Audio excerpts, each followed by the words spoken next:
Photo by Chip Samotavilla, Getty Images. When Mark Zuckerberg testified before Congress earlier this month, he left a lot of questions in his wake. More than 20 times, he responded to congressional inquiries by saying that he didn't have the information on hand but that his team would follow up with more information after the hearing had closed. 13 days after the hearings, congressional Democrats on the House Energy and Commerce Committee say still they haven't heard anything from Facebook. "We have yet to receive any responses. It's been 2 weeks since our hearing and we have yet to receive responses to questions that Mr. Zuckerberg could not answer on that day," Representative Frank Pallone Jr., D&J, said. Furthermore, our committee staff met with Facebook staffers 2 weeks prior to the hearing, and there are still a lot of unanswered questions from that meeting. Facebook declined to comment. A formal deadline for Facebook's responses has yet to be set by the committee and the window is still open for representatives to add new questions. As a result, it's not entirely surprising that Facebook hasn't yet replied.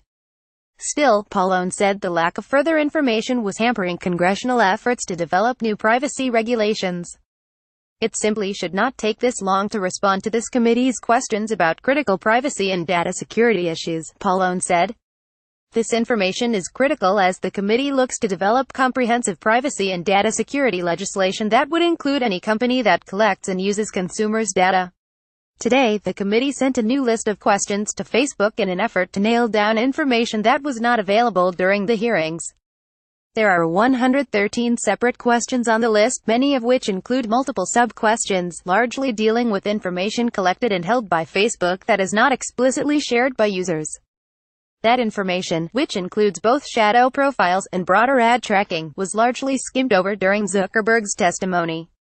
Congress is already considering multiple bills that would place further regulatory restrictions on Facebook, including the Honest Ads Act, which would place stronger disclosure requirements on online political ads, and the Consent Act, which would require explicit opt-in consent for data collection. Earlier this week, senators introduced a new bill called the Social Media Privacy Protection and Consumer Rights Act, which would give U.S. users the right to see all the data a given site holds on them, and delete any or all of it on request.